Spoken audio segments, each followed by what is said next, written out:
আজকে আমাদের তড়িৎ রসায়নের সেকেন্ড ক্লাস। তো তড়িৎ রসায়নের আজকের ক্লাসে ফার্স্ট অফ অল আমরা গতদিন যে ফ্যারাডের প্রথম সূত্র দেখছিলাম, মানে ফ্যারাডের সূত্র যে দেখছিলাম, এই সূত্রে একটা ম্যাথ দিয়ে শুরু করবো আর নান্নষ্টের সমীকরণটা দেখবো। তাহলে আগে আমরা একটা ম্যাথ লিখি বা একটা কুইকশনস লিখি। কুইকশনসে বলছে কি, দেখো 500 ml 0.5 molar 0.5 molar zinc chloride দ্রবণে 500 ml 0.5 মোলার জিঙ্ক ক্লোরাইড দ্রবণে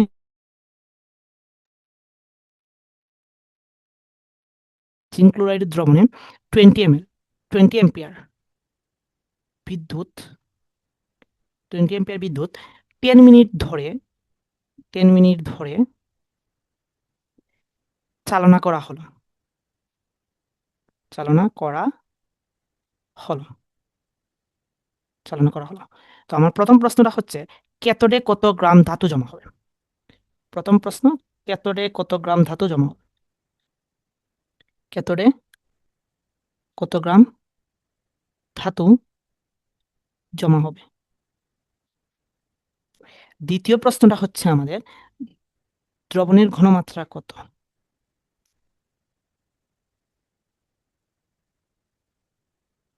আর তৃতীয় প্রশ্নটা হচ্ছে আমাদের যে দ্রবণের অবশিষ্ট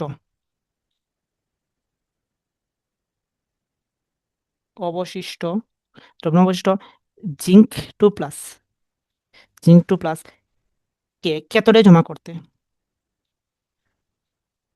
ক্যাথোডে জমা করতে ক্যাথোডে জমা করতে কত কুলম্ব চার্জ বা কত কুলম্ব বিদ্যুৎ কত কুলম্ব চার্জ প্রয়োজন হবে বা প্রবাহিত করতে হবে?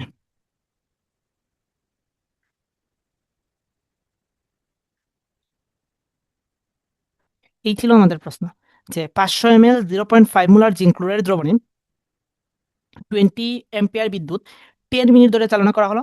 ক্যাথোডে কত গ্রাম ধাতু জমা হবে, দ্রবণের ঘনমাত্রা কত, এবং দ্রবণের অবশিষ্ট জিঙ্ক টু প্লাসকে ক্যাথোডে জমা করতে কত কুলম্ব চার্জ প্রবাহিত করতে হবে। আর এটা কি পারা যাবে? প্রথমটা পারার কথা সবার, তোমরা দুইজনের প্রথমটার আনসার পারার কথা। আগে প্রশ্নটা লিখে ফেলো, দেন 2 মিনিট টাইম নিয়ে দেখো তো তোমরা সলভ করতে পারো কিনা। 242 কিভাবে হয়? হ্যাঁ,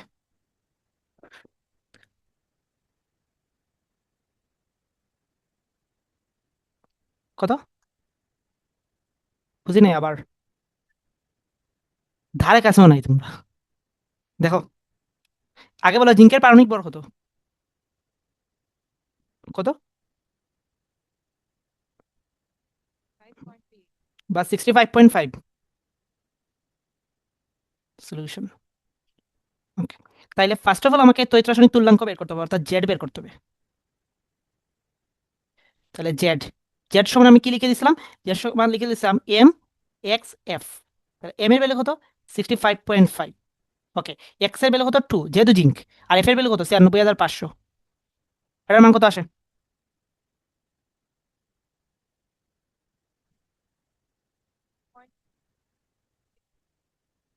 3.294 ইন্টু 10⁻⁻⁴ গ্রাম পার কুলম। ওকে, তারপরে প্রশ্নে কি দেয়া আছে? তারপরে প্রশ্নে দেয়া আছে আমাদের আই দেয়া আছে, টি দেয়া আছে। ওকে, আই দেয়া আছে আমাদের কত? 10 এম্পিয়ার নাকি 20 এম্পিয়ার, আর টি দেয়া আছে হলো 10 মিনিট। 20 এম্পিয়ার আর টি দেয়া আছে কত আমাদের? 10 মিনিট। ঠিক আছে না? 10 মিনিট, 10 মিনিট মানে কত? 600 second. 10 into 60, that's why 600 second. Okay, তাইলে এখন বলছে কি ক্যাথোডে কত গ্রাম?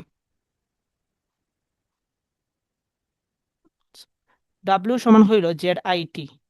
তাইলে জেড এর মান কত পাইছি? 3.294 ইন্টু 10⁻⁴। আই এর মান হলো 20 আর এটার মান হলো 600। এখন বলো আনসার কত?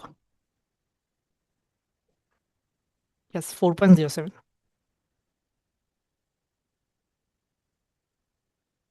তো ভুল করলে তো ভুল তো ভুলই, তোমাদের দিলাম কারণ এটা গতদিন আমি পড়িয়ে দিলাম, কই একটু রিক্যাপ করে ফেলি। যদিও তোমরা পারবা, অনেকেই পারবা, তবু একটু জাস্ট রিকল করা, 5-10 মিনিট টাইম ওয়েস্ট করা, আর কিছুই না। আচ্ছা, তাহলে বুঝছি এটা। ওকে, এখন আসো, দ্রবণের ঘনমাত্রা কত? এটা কি এখন পারা যাবে? দ্রবণের ঘনমাত্রা কত? দ্রবণের ঘনমাত্রা দ্যাটস মিন ওই যে তুমি যেন চালনা টালনা করছো এর বেজে তুমি ঘনমাত্রাটা বের করবা।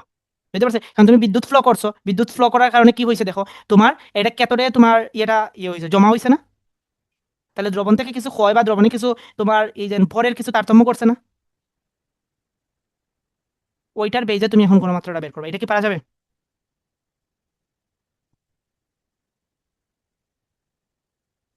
আচ্ছা দেখি একটু ট্রাই করো তো। এটার জন্য একটু কঠিন হইতে পারে, এটার জন্য আমি এখানে টাইম দেখতেছি, এটার জন্য 4 মিনিট টাইম দিলাম। দেখি, জাস্ট আনসারটা বলবা, কিভাবে করছো আমার দেখার দরকার নেই, জাস্ট দ্রবণের ঘনমাত্রা কত সেটা আমাকে জাস্ট আনসারটা বলবা।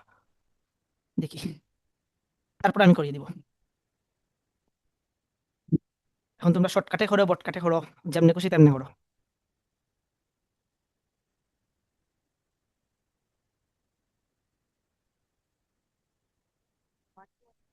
0.12, আচ্ছা আমরা দেখি এখন ইয়ের কত আস। 0.12, আচ্ছা তোমার বের হয়েছে 0.12।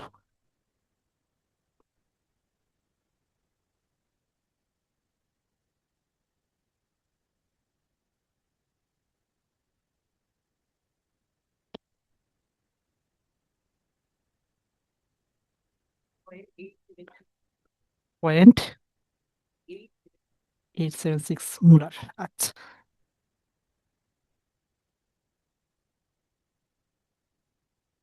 ওকে, এখন অ্যাকচুয়ালি দুইজনের আনসার ভুল হয়েছে আর কি। এখন দেখো আমি তোমাকে বলছিলাম কি এই একটা কিন্তু ইনিশিয়াল গুণমাত্রা দেয়া আছে, আমি রাইট? দেয়া আছে না? 0.5 মুলার। এখন তাহলে দ্রবণের গুণমাত্রা, তাহলে এইখানে দ্রবণের গুণমাত্রা বলতে কি বুঝাইছে? প্রথম প্রশ্নে দেখো তুমি একটু সলভ আউট করছো যে ক্যাথোডে কত গ্রাম ধাতু জমা হয়েছে, ক্যাথোডে কত গ্রাম ধাতু জমা হয়েছে। আমি যদি এটাকে কুশ হিসাবে লিখি, এখানে জাস্ট ছোট্ট করে কুশ হিসাবে লিখি, তাইলে তোমরা আরেকটু ফিল করতে পারবা। ধরো এইটা এনোড আর এটা ধরো ক্যাথোড, এইভাবে গেছে, জাস্ট এইভাবে গিয়ে জমা হয়েছে। তাহলে এইখানে ছিল তোমার জিঙ্ক ক্লোরাইড, আমি রাইট?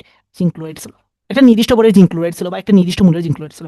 এখন এই যে এইখানের মধ্যে দিয়ে ইলেকট্রন পাস হয়েছে, তাহলে এই পাত থেকে সে ক্ষয় হয়েছে, জিঙ্ক ক্ষয় হয়েছে না? আচ্ছা, তার মানে এখান থেকে জিঙ্কটা হারিয়ে গেছে বা বিলুপ্ত হয়ে গেছে, বুঝতে পারছি? জিঙ্কটা বিলুপ্ত হয়ে গেছে। তাইলে যেহেতু এখান থেকে ক্লোরিনের কিন্তু কোনো চেঞ্জ হয় নাই, ক্লোরিনের কি কোনো চেঞ্জ হয়েছে এখানে? না, কারণ এখানে ধাতুর কথা বলছে, ধাতুর পরিবর্তন করছে। আচ্ছা, তো ধাতুর পরিবর্তন করছে, ফাইন। হ্যাঁ, তাইলে আমাদের কাজ করতে হবে জিঙ্কের পরিবর্তন নিয়ে। তাহলে জিঙ্কের ধরো ইনিশিয়াল ভর কত ছিল এবং ফাইনাল ভর কত হয়েছে, এই যে ইয়ের পরে কতটুকু হয়েছে এটা তো পেয়ে গেছি। তাইলে আমরা যেটা করতে পারি, ফাইনালটা নিতে পারি, final is equal initial minus হয়, এই যে প্রথম যেটা বের করছো এখানে কত গ্রাম ধাতু জমা হবে, এতটুকু তো হয়েছে নাকি? বুঝা গেল? তাইলে আমাদের এই কাজটা করতে হবে। তাহলে ইনিশিয়ালটা তো আর আমরা পেয়ে যাবো, ইনিশিয়াল কই থেকে পাইবো? এই যে ডাটা থেকে পাইবো। এখন আমরা কাকে নিয়ে কাজ করতে হবে? আমাদের শুধুমাত্র জিঙ্ককে নিয়ে কাজ করতে হবে, এটা কিন্তু মাথায় রাখা লাগবে। বুঝা গেল? প্রসেসটা কি বুঝতে পারছি? আচ্ছা, এবং আমাদের এই যে আয়তন, আয়তনে কিন্তু কোনো চেঞ্জ হবে না, আয়তন নো চেঞ্জ। আচ্ছা, এখন আমি সলভটা করাই, তাইলে হয়তো আরো একটু বুঝতে পারবা।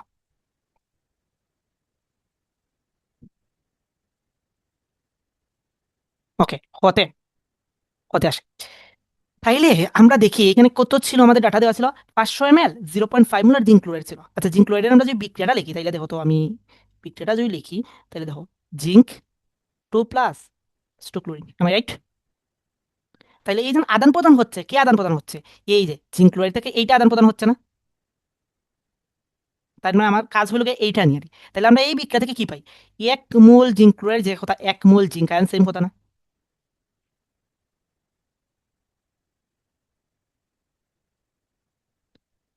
এটা কি বুঝতে পারছি?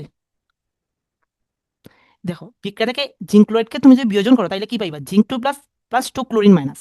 ওকে, তাহলে আমাদের এই যে তারের মধ্য দিয়ে প্রবাহিত হচ্ছে, এইগুলা কে প্রবাহিত হচ্ছে? জিঙ্ক। তার মানে আমাকে ক্লোরিন নিয়ে কাজ করার কোনো দরকারই নেই, ক্লোরিনের মাথা ব্যথা করার দরকারই নেই। তাহলে এই বিক্রিয়া থেকে আমরা কি পাই? 1 মোল জিঙ্ক ক্লোরাইড নেওয়া যায় কথা, আর 1 মোল জিঙ্ক নেওয়া কি সেম কথা না? এতটুকু তো বুঝতে পারছি। আর আমি লাস্ট ক্লাসে তোমাদের বলছিলাম যে আমি ভাই সবসময় মূল দিয়ে করি, এই ম্যাথটা অনেকভাবেই করা যায়, আমি সবসময় মূল দিয়ে করতে পছন্দ, মানে মূল আমার কাছে ইজি লাগে। আমি কেমিস্ট্রি মূল বার করতে পারি, মানে আমি দুনিয়ার সব ম্যাথ করতে পারি, জিনিসটা এরকম। ওকে, তাইলে এখন আমরা দেখে নেই যে এইখানে ইনিশিয়াল জিঙ্ক কত মূল ছিল। ওকে, এখন মূল আমরা কিভাবে বের করবো? গতদিন আমি একটা ফর্মুলা বেলা দিয়েছিলাম, ইয়ান সমান আমরা জানি কি এসবি, এটা গতদিন আমি কিন্তু তোমাদের লিখিয়ে দিয়েছিলাম, যদি আমি ভুল না করে থাকি, লিখে দিয়েছিলাম না? তাহলে এন হলো কি আমাদের গণমাত্রা, আর বি কি আমাদের আয়তন, বাট এই আয়তনে একটা কথা আছে, লিটার ইউনিট আয়তন। ক্লিয়ার? এটা কি বুঝছি?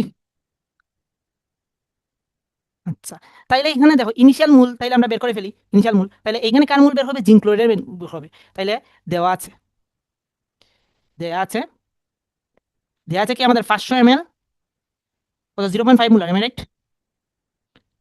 জিঙ্ক ক্লোরাইড ইজ ইকুইলিয়াম, 1000 দ্বারা ভাগ করে ফেলবা 500, 1000 দ্বারা কেন ভাগ করছে? কারণ এখানে মিলিলিটার আছে, এত মোল জিঙ্ক ক্লোরাইড। আচ্ছা, এখানে কত মোল জিঙ্ক ক্লোরাইড বের হয়েছে ভাই? বের করো তো। 0.5, 0.25, এটা ক্যালকুলেটার করা লাগে নাকি?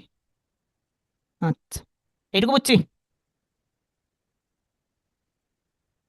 ওকে, এখন দেখো 1 মোল জিঙ্ক ক্লোরাইড যে কথা, 1 মোল জিঙ্ক আয়ন সেম কথা, তার মানে আমরা এটাকে বলতে পারি 0.25 মোল জিঙ্ক 2+, এটাকে বুঝছি? দুইজনে কি বুঝছি? ওকে, তাইলে এখন দেখো তুমি কিন্তু গ্রাম নিয়ে কাজ করছো, আমরা কিন্তু গ্রাম নিয়ে কাজ করছি। তাইলে এই যে 0.25 মোল জিঙ্ক 2+কে গ্রামে কনভার্ট করে ফেলো, তাহলে আমরা জানি, দেখো এন সমান আমরা কি জানি? W/m। তাহলে ডাব্লিউ সমান আমরা কি লিখতে পারি? NM। এই এমটা কি? তার মোলার পারমাণবিক ভর। তার মানে 0.25 ইন্টু 65.5 গ্রাম জিঙ্ক। ক্লিয়ার? তার মানে এটার ভ্যালু কত আসে? এটা এখন ক্যালকুলেট করতে হবে, এটা মুখস্থ পারবো না। 16.375 গ্রাম জিঙ্ক 2+। ওকে, তাহলে এটা কি ছিল? এটা ছিল তোমার ইনিশিয়াল অবস্থায়, তুমি যখন ওই যে তড়িৎ বিশ্লেষক কোষ তৈরি করো, এই কোষে ইনিশিয়াল জিঙ্ক ছিল এতটুকু। বুঝাইতে পারলাম? কিন্তু 10 মিনিট যখন তুমি তড়িৎ ফ্লোটা করছো, তাইলে জিঙ্কটা কই হইছে? তার মানে দ্রবণে উপস্থিত বা অবশিষ্ট জিঙ্কের পরিমাণ। দ্রবণে অবশিষ্ট জিঙ্ক এর পরিমাণ। তাইলে 16.375 মাইনাস আগে কত পাইছিলাম? 4.07 নাকি গ্রাম। তার মানে এখানে কত গ্রাম আসে? 12.330। আচ্ছা ফাইন, 12.30। এটা হলো অবশিষ্ট জিঙ্কের পরিমাণ। ক্লিয়ার? একটুকু বুঝছি। আচ্ছা, এখন এইটাকে এখন এগেইন গ্রামে নিয়ে নাও। ও সরি, গ্রাম তো আছে, এখন তুমি এগেইন এটাকে মূলে কনভার্ট করো। তাইলে এটাকে কিভাবে মূলে কনভার্ট করবা? দেখো 12.3 বাই হলো 65.5 মূল। বুঝছি? কারণ আমাদের কনভার্ট হইতে হবে ঘনমাত্রায়। এখন এটা রেজাল্ট কত আসে?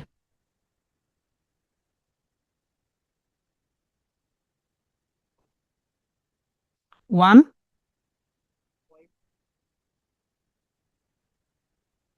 0.1877 মোল জিঙ্ক,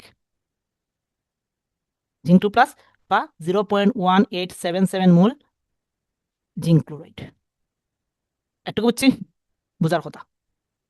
ওকে, এখন আমরা বের করবো কি ভাইয়া? আমরা বের করবো এখন ঘনমাত্রা। এখন তুমি কতটুকু আছে মূল, এটা তুমি পেয়ে গেছো, এখন ঘনমাত্রা বের করবো। সুতরাং অতএব ঘনমাত্রা, ঘনমাত্রা ঘনমাত্রা এর সময় আমরা কি জানি? একক আয়তনের মূল সংখ্যাকে ঘনমাত্রা বলে N/V।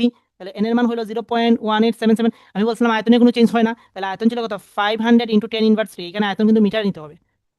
এখন বলো কত আসে? 0.1877 বাই হলো 0.5, বলো কত আসে? এটাকে যদি আমি 2 দ্বারা মাল্টিপ্লাই করি, 0.3754 মোলার। শেষ, এটাই হলো তোমার অনাকাঙ্ক্ষিত ম্যাথের কাঙ্ক্ষিত আনসার। এটাকে বুঝছি? এখন জানি না, এটা অনেক বইতে দেয় বা অনেকভাবেই দেয়, বা এটাকে এইভাবে করে যে ধরো 500 মিলিলিটার, দেন হলো 0. কত মুলার ছিল? 25 মুলার নাকি সামথিং, কত মুলার ছিল ইনিশিয়ালি? 5 মুলার, 0.5 মুলার। তাহলে 5 মুলার অনেক জায়গায় এইভাবে করে 5 মুলার। এটাকে জাস্ট কেমনে কি করে 1 মুলার করে দেন 1000 দূরে করে, আমি এইগুলো বুঝি না ভাই। আমি এখন এগুলো বুঝতেও যাই না, আমি কেউ এইভাবে বুঝাইও না। তো আমি এই মূলের অ্যাপ্রোচে, আমি যে কোনো কিছুই দাও, কেমিস্ট্রির যতগুলো ম্যাথ হোক, আমি সবগুলো ম্যাথকে আমার মূল ফার্স্ট অফ অল টার্গেট থাকে আমাকে মূলে দিতে হবে। আগে মূলে কনভার্ট করবো, দেন দেবো যে আমি প্রশ্নে কি চাইছে। বুঝছি? এটা হইলো আমার অ্যাপ্রোচ আর কি। হোক সে প্রশ্নটা একটু বড় হোক, বাট বড় হইলেও কিন্তু আমার ভুল হয় না।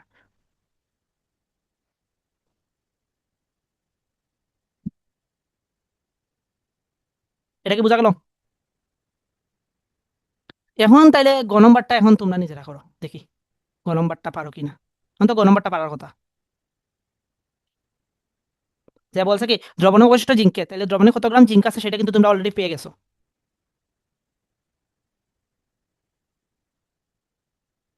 আনসার তো তোমাদের বললাম, তোমরা বলবা যেন আমি বলবো। কত আসে?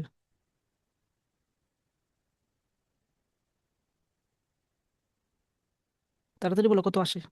এটা আনসার মেলাই আসবে। কত আসে? আচ্ছা, এটার আনসার বলে দেয়, এটার আনসার আসবে 36,251.59 কুলম। এর আশেপাশে আসবে। এটা তো সহজ, এইটা পারলা। আচ্ছা, আসতে পারে, এটা তো পারার কথা, দেখো। ফাইন। আমাকে বলছো অবশিষ্ট জিঙ্ককে তুমি কনভার্ট করতে কি লাগবে, কত কুলম চার্জ লাগবে। এখন সেম সময় করবা, সেম এম্পিয়ার বিদ্যুৎ দিয়ে, খালি জাস্ট আমাকে কুলম বের করতে হবে। ঠিক আছে না? তাহলে কুলম বের করতে হবে, মানে চার্জ বের করতে হবে। আচ্ছা, তো এখন আমরা দেখি তাহলে ডাব্লিউ। তাহলে অবশিষ্ট জিঙ্কের পরিমাণ কত পাইছো তুমি? 12.8 পাইছো না? 3। তাহলে তুমি ডাব্লিউ এর মান পাইছো 12.3 গ্রাম। ওকে। জেড, জেড এর মান অলরেডি তুমি বের করছো, 3.294 না কত বের করছিলা? 294 ইন্টু 10⁻⁴ গ্রাম পার কুলম। আমরা এখন বের করার কথা বলছে কত কুলম চার্জ, মানে কিউ এর মান। তাহলে শেষ। তাহলে ডাব্লিউ সমান আমরা কি জানি? Z cube. কিউ সমান আমরা কি জানি? W by Z. 12.3, 3.294 ইন্টু 10⁻⁴ কত আসে? কত আসে?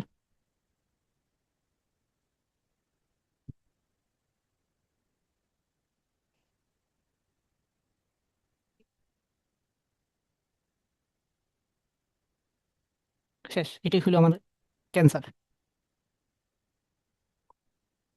বুঝছি। এটা ক্যালকুলেশন করলে 42 হয় নাকি? আমার কাছে ক্যালকুলেটর নাই। আচ্ছা। ওকে,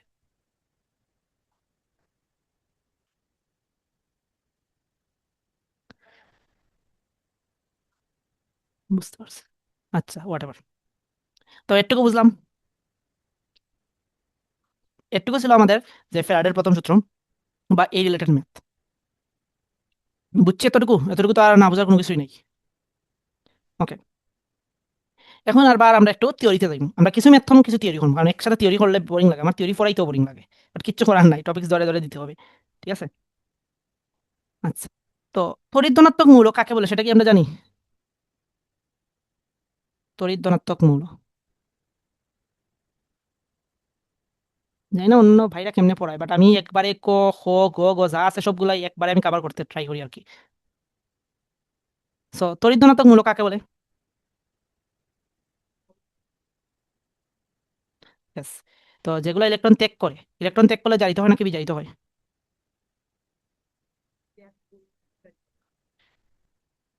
ওই ইলেকট্রন ত্যাগ করলে ঘটে জারণ।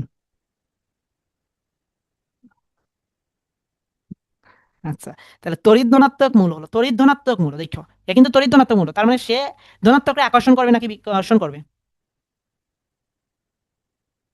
এ ইলেকট্রনকে আকর্ষণ করবে নাকি বিকর্ষণ করবে?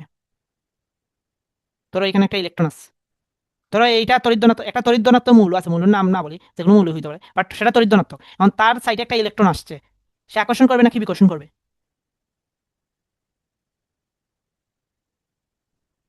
সেটা আমাকে বলো। সে আকর্ষণ। আর তুমি, মেধাশ্রী বলছে বিকর্ষণ, আর তোমার আনসার কি? দুজনে কি বিকর্ষণ?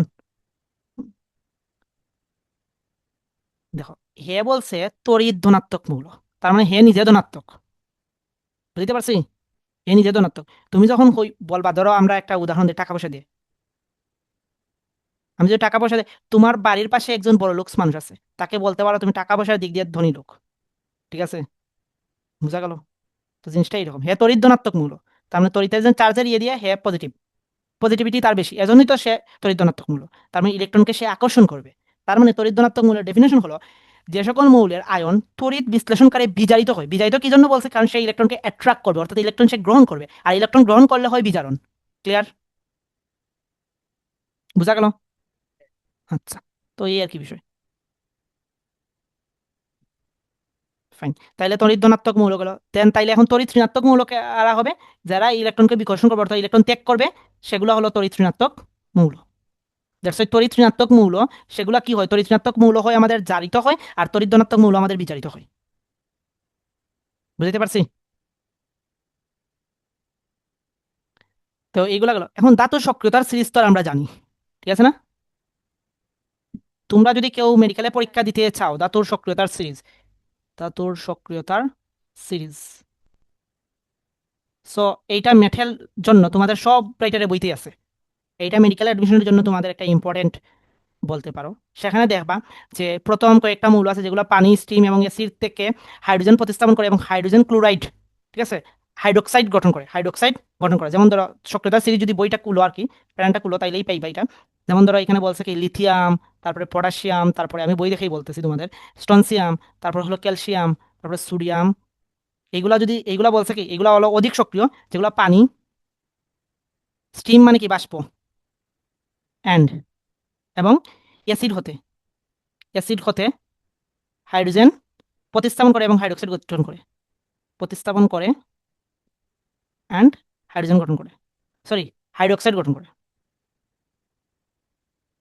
তো এইভাবে কিছু ইনফরমেশন আছে যেগুলো আমাদের বিভিন্ন পাবলিক ইউনিভার্সিটিগুলোতে, স্পেশালি মেডিকেলে, এই যে খুঁটে খুঁটে মানে এমসিকিউগুলো এই জায়গা থেকে দেওয়ার পসিবিলিটি আছে। তাহলে এখানে আরও আছে, যেমন ম্যাগনেসিয়াম, এগুলো আরও কিছু ধর্ম আছে, যেমন স্টিম এবং অ্যাসিড থেকে হাইড্রোজেন প্রতিস্থাপন করে এবং হাইড্রোক্সাইড গঠন করে। তার মানে ম্যাগনেসিয়াম, অ্যালুমিনিয়াম, জিঙ্ক, ক্রোমিয়াম, এইগুলো কিন্তু আবার পানি থেকে কিন্তু হাইড্রোজেনটা প্রতিস্থাপন করতে পারে না।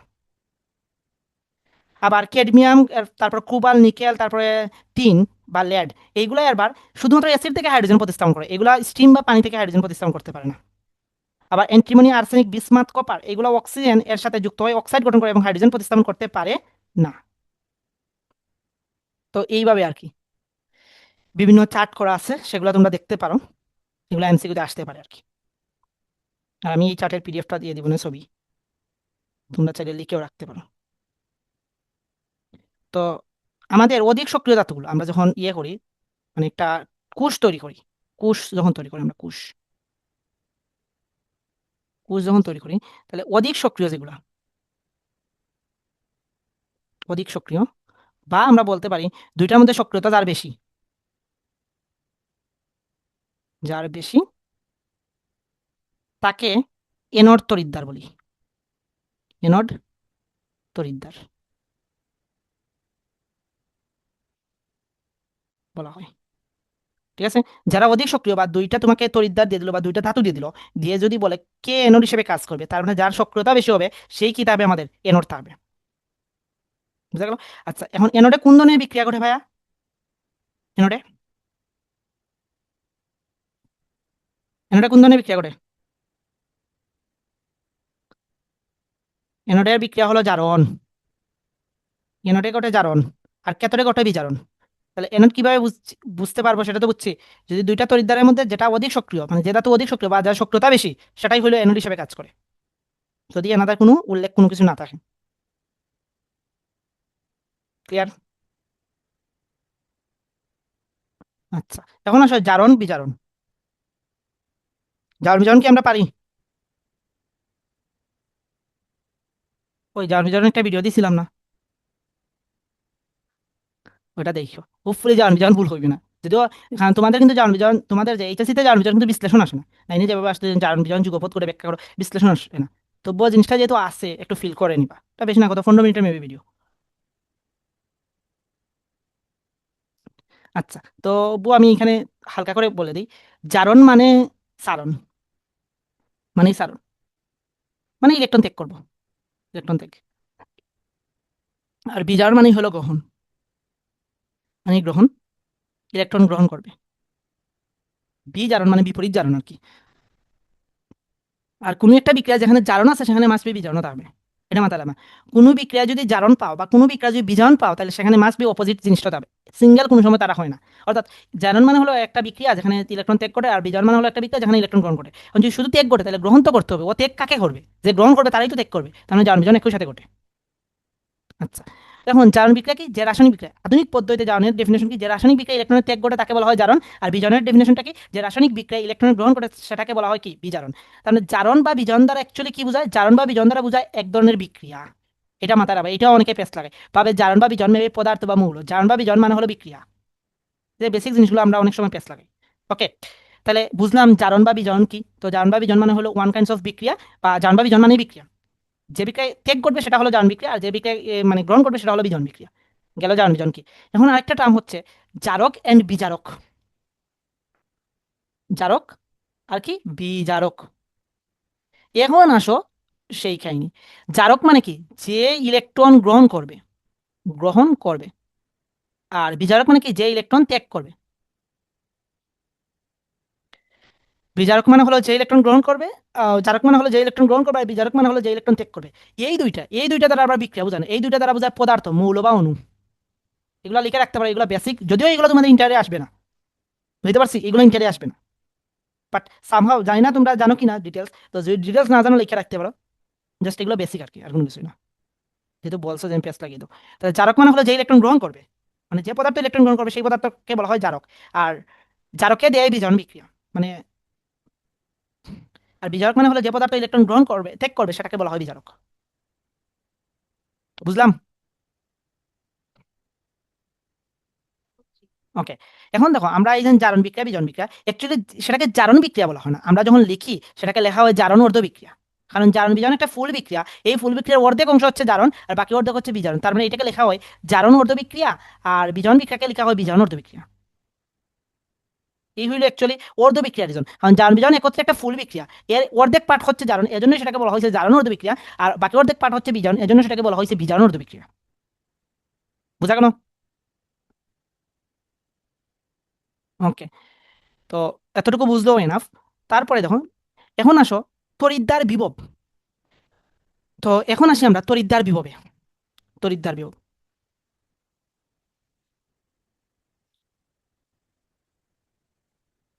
বিভব মানে তো আর বুঝি, অসীম দূর থেকে তড়িৎ ক্ষেত্রে কোনো বিন্দুতে আনতে যে পরিমাণ কাজ করতে হয় তাকেই বলা হয় বিভব। আচ্ছা, বিভবের গেল ডেফিনেশন। এখন তড়িৎদ্বার বিভব, তার মানে তড়িৎদ্বার কি একটা ধাতুর পাত, এইগুলাকেই বলা হয় অ্যাকচুয়ালি তড়িৎদ্বার। সো তড়িৎদ্বারের ডেফিনেশন বা তোমার ইলেকট্রোডের ডেফিনেশনগুলো দেখে নিবা। আচ্ছা, এখন তড়িৎদ্বার বিভব বলতে কি বোঝানো হয়েছে, ওই যে একটি ধাতুর পাতে যে বিভবটা থাকে সেটাই হলো তড়িৎদ্বার বিভব। আচ্ছা ফাইন। এখন এখানে মধ্যে দুই ধরনের তড়িৎদ্বার তুমি দেখতে পারবা, বা দুই ধরনের বিভব দেওয়া আছে। একটা হলো অ্যানোড, অ্যানোড, আর একটা হলো আমাদের ক্যাথোড, ক্যাথোড। একটা হলো অ্যানোড, আর একটা হলো আমাদের ক্যাথোড। বোঝা গেল?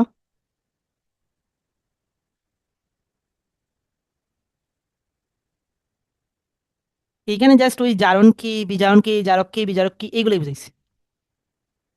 আচ্ছা, এখন আসো আমরা তড়িৎদ্বার বিভব। এখন তড়িৎদ্বার দুই ধরনের, একটা হলো অ্যানোড আর একটা হলো ক্যাথোড। ওকে। তাইলে আমাদের এইখানে যে জিনিসটা ইম্পর্টেন্ট সেটা হলো সিম্বল বোঝাটা ইম্পর্টেন্ট।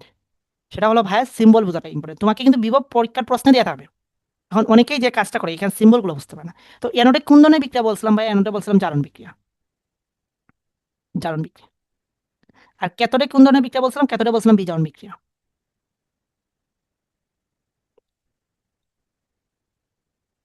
ওকে। এখন তাইলে জারণ বিক্রিয়া, আমি একটা ফুল একটা কুশ বিক্রিয়া লিখি যেটা 9-10 এর জন্য জনপ্রিয় ছিল। জিঙ্ক প্লাস কপার সালফেট বিক্রিয়া করে হয়েছে zinc two plus, sorry zinc sulphate, then হচ্ছে আমাদের কপার। এটা জারণ অর্ধ বিক্রিয়া কি ভাইয়া? জারণ অর্ধ বিক্রিয়া। বা এটাকে অ্যানোড হিসাবে জিঙ্ক থাকে এবং ক্যাথোড হিসাবে তোমার কপার থাকে, কারণ গ্যালভানিক কোষ, গ্যালভানিক কোষের এটা। তাহলে জিঙ্কে কি করছে, এখানে দুইটা ইলেকট্রন ত্যাগ করছে, করে হচ্ছে জিঙ্ক টু প্লাস। আর আমাদের বিজারণ অর্ধ বিক্রিয়ায়, বিজারণ অর্ধ বিক্রিয়ায় আমাদের কি করছে, কপার টু প্লাসে দুইটা ইলেকট্রন গ্রহণ করছে, করে হয়েছে কপার। এটুকু তো বুঝছি, বোঝার কথা। তাইলে দেখো আমাদের এখন এই যে জারণ অর্ধ বিক্রিয়ার যে বিভবটা, সেটা যদি তুমি প্রমাণ হাইড্রোজেনের সাথে ধরো, প্রমাণ হাইড্রোজেন, হাইড্রোজেন তড়িৎদ্বার, এই প্রমাণ হাইড্রোজেন তড়িৎদ্বারকে মানে রেফারেন্স হিসেবে নেওয়া হয়, বা এটাকে বলা হয় যে প্রমাণ ইলেকট্রোড আর কি। সো এই প্রমাণ হাইড্রোজেন তড়িৎদ্বারের জারণ বিভব হইল শূন্য, এই প্রমাণ হাইড্রোজেন তড়িৎদ্বারের জারণ বিভব হইল আমাদের শূন্য। আচ্ছা, তাহলে এই যে জিঙ্ক, এখন জিঙ্কের তুমি যদি এইখানে প্রমাণ হাইড্রোজেনের সাথে তুমি একটা বিভবের কানেকশন করো, তাহলে জিঙ্কের একটা ভ্যালু পাইবা, ভোল্টমিটার একটা ভ্যালু আসবে, এই ভ্যালুটাকেই বলা হয়েছে তোমার জারণ বিভব বা এনোডের বিভব। আর সিমিলার কেস কপারকে যদি তুমি প্রমাণ হাইড্রোজেনের সাথে ইয়ে করে তুমি কোষ তৈরি করে ইয়ে করো, তাহলে ভোল্টমিটার আরেকটা ভ্যালু আসবে, সেটা হচ্ছে তোমার বিজারণ বিভব। তাহলে জারণ বিভব কি, বিজারণ বিভব কি, বা এনোড বিভব কি, ক্যাথোড বিভব কি, এটাকে বুঝছি আমরা।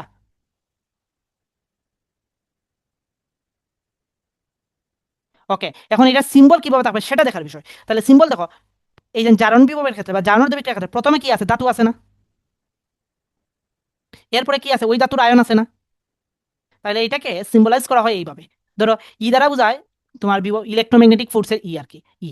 এখন এইটাকে ই দিয়ে যদি কোনো জায়গায় লেখা থাকে জিঙ্ক, জিঙ্ক টু প্লাস, তার মানে বুঝে নিবা কি সেটা জারণ নাকি বিজারণ?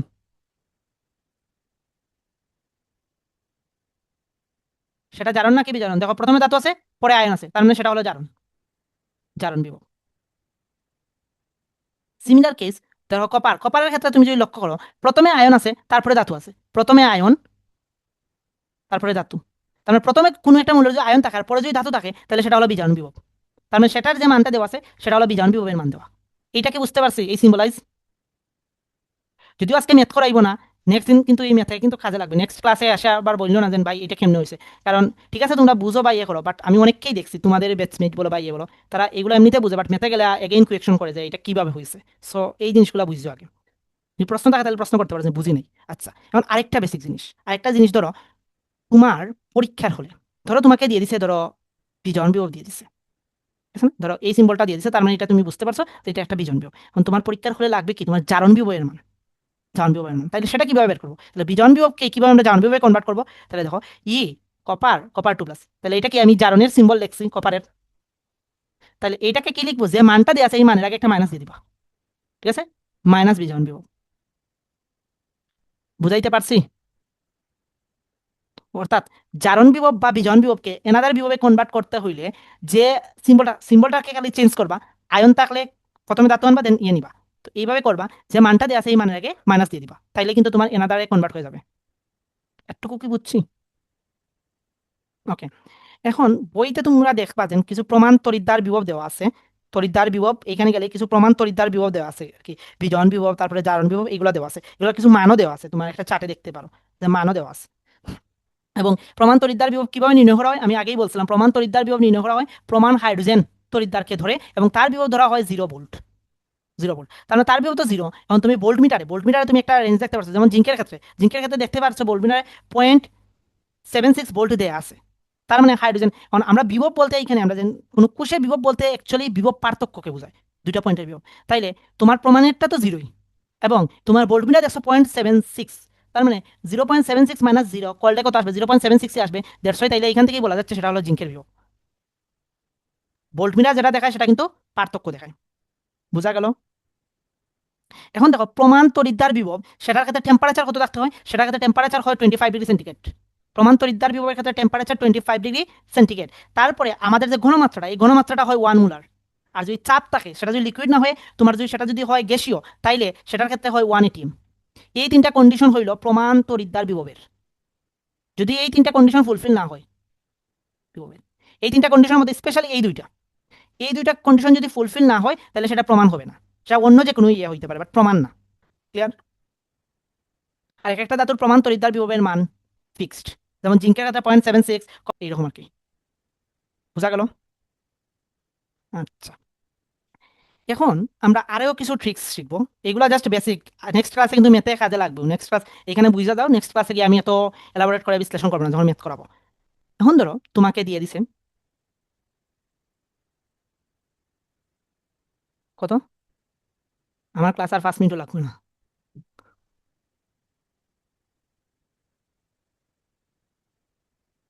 কোনটা অ্যানোড আর কোনটা ক্যাথোড যদি তোমাকে বিভব দিয়ে দেয় তাহলে সেটা কিভাবে আইডেন্টিফাই করবো? সাপোজ ধরো তোমাকে এখন কোষ দিছে না, দুটা বিভব দিয়ে দিছে, ধরো ই0 এক্স, x2+ দেওয়া আছে ধরো তোমার 0.86 ভোল্ট, একটা দেওয়া আছে ধরো ই0 ওয়াই, y2+ দেওয়া আছে 0.69 ভোল্ট। এখন বলো এই যে দুইটা দেওয়া আছে এটা কোন ধরনের বিভব দেওয়া আছে, জানো নাকি জানো? জারণ। এখন এই দুইটা থেকে এখন যদি বলো তুমি একটা কোষ গঠন করবা, তাহলে কোষ গঠন করতে হলে তো একটা অ্যানোড নিতে হবে একটা ক্যাথোড নিতে হবে, কোনটাকে অ্যানোড নিবো কোনটাকে ক্যাথোড নিবো সেটা কি বলতে পারবা?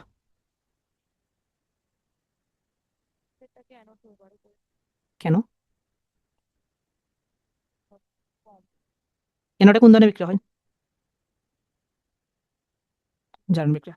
আর এখানে কিন্তু দুইটাই জারণ দেওয়া আছে, তার মানে এটা মাথায় রাখবা, দুইটার জারণ বিভব নিবা। প্রথমেই আমি যেভাবে পড়াই আর কি, যে দুইটারই জারণ বিভবে কনভার্ট করবা, এই যে জারণ বিভব দেওয়া আছে, দুইটার জারণ বিভব কনভার্ট করার পর যার জারণ বিভব বেশি হবে, যার জারণ বিভব বেশি, জারণ বিভব জারণ বিভব বেশি সেটা অ্যানোড, সেটা অ্যানোড। কেন বোঝা যাবে না? এই জন্য আমি লিখে দিলাম, যার জারণ বিভব বেশি সেটা অ্যানোড।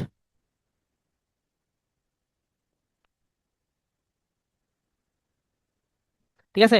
দুইটার বিভব দেয়া থাকলে দুইটাকেই তুমি জারণ বিভবে কনভার্ট করবা, কনভার্ট করার পর যার বিভবটা বেশি যাবে, জারণ বিভবটা বেশি যাবে সেটাই হলো অ্যানোড, আর উপরটা ক্যাথোড। বুঝাইতে পারলাম? বুঝছি? Like that. এখন দেখো আর একটু এলাবোরেট করে বুঝাই, এইগুলো কিন্তু নেক্সট ক্লাসে মেথা লাগবে। ধরো এ A2 প্লাস, সেটার মান দেওয়া আছে ধরো 0.34 ভোল্ট, আর এইটা দেওয়া আছে ধরো B2 প্লাস বি, এটার মান দেওয়া আছে -0.76 ভোল্ট। এখন যদি বলে এই দুইটা দ্বারা তুমি একটা কোষ গঠন করো, তাহলে কোনটাকে জার্নি বা কোনটাকে বিজার্নি নিবা? আগে বলো, এই যে এর যে বিভবটা দেওয়া আছে এটা কোন ধরনের বিভব, আর এটা কোন ধরনের বিভব? এখন বলো কোনটাকে তুমি অ্যানোড হিসাবে ব্যবহার করবা, কোনটাকে ক্যাথোড হিসাবে ব্যবহৃত হবে? উপরেরটা। এটুকু বোঝা গেল? কারণ এটার তো জার্নবিভব অলরেডি দেওয়া আছে, এটাকে আর ট্রান্সফার করা লাগবে না, বাট এইটা তুমি যদি জার্নবিভবে কনভার্ট করো E0 B2 প্লাস, তাহলে এটার মান আসবে 0.76 ভোল্ট। কারণ এই দুটো এখন কম্পেয়ার করলে কার জার্নবিভব বেশি, এর জার্নবিভব বেশি, দ্যাটস ওয়াই এটা হলো আমাদের অ্যানোড হিসেবে কাজ করবে, এটা হলো আমাদের ক্যাথোড হিসেবে কাজ করবে। এতটুকু বোঝা গেল? যদি তারা না কোষ গঠন করে দেয়, তারা যদি কোষ গঠন করে দেয় তাহলে সেটা অন্য হিসাব। বাট এইভাবে যদি তোমাকে বিভব দিয়ে বলে যে তার কোষ বিক্রিয়া কত বা তার একটা কোষ গঠন করো, তখন কিন্তু এই বিভবের ভ্যালু দিয়ে করতে হবে। বুঝাইতে পারছি? তার মানে মূল ট্রাম হইলো, যে বিভবই দেয়া হোক আমি দুইটাকে জানবিভবে কল্পনা করবো মনে মনে, এগুলো তার মনে মনে কল্পনা করতে কোনো কিছুই নেই, যে -0.76 আছে, টুস করে মাইনাসটা সরিয়ে দিলে 0.76। ওকে, তো এগুলো মাইন্ড ক্যালকুলেশন করলেই হয়ে যায়। বুঝতে পারছি? আচ্ছা, তো এই হইলো আর কি ব্যাপার। এখন দেখো কোষ বিক্রিয়াটা, এই যে এখানে যে কোষ বিক্রিয়াটা লিখছি, জিঙ্ক থেকে কপার সালফেট, দেন হলো কপার সালফেট, একটা গ্যালভানিক কোষ লিখছি না? এই কোষটাকে চাইলে তুমি এখন এইভাবে তুমি রিপ্রেজেন্ট করতে পারো। কিভাবে রিপ্রেজেন্ট করতে পারি দেখো, জিঙ্কের তো জান করছে zinc, zinc 2 plus, copper 2 plus, copper. এইটা হলো ওই যে আগে যে এটা লিখছি এইটার রেফারেন্স, এটা সম্পূর্ণ কোষ বিক্রিয়া যেভাবে আমরা 19 লিখছি, কপার সালফেট বা একমুখী বিক্রিয়া হোয়াট এভার যাইতা হোক, জিঙ্ক সালফেট, দেন হইলো কপার। এই যে নিচের যে বিক্রিয়াটা, এই নিচের বিক্রিয়াটাকে উপরের মতো লেখা যায়। বুঝাইতে পারলাম? এখন মনে হইতে পারে এই দুইটা দাগ, এই দুইটা দাগ কি জন্য ইউজ করা হয়েছে? এটা ইউজ করা হয়েছে লবণ সেতুর জন্য। লবণ সেতু, ওই যে আমরা গ্যালভানিক কোষে দেখছিলাম একটা টিউব আকৃতির উল্টা ইউ লবণ সেতু হিসেবে থাকে। ক্লিয়ার? তাহলে যেহেতু আমরা বড় হয়েছি, এই জন্য এটাকে বলা হয় স্মার্ট ওয়ে। আমি বলি আর কি এটা স্মার্ট ওয়ে, আর এটা হলো এসএসসি ওয়ে। কারণ ম্যাক্সিমাম দেখা যায় তোমার উদ্দীপক হিসাবে এইগুলো আছে। সো আর কার কোনো প্রশ্ন আছে?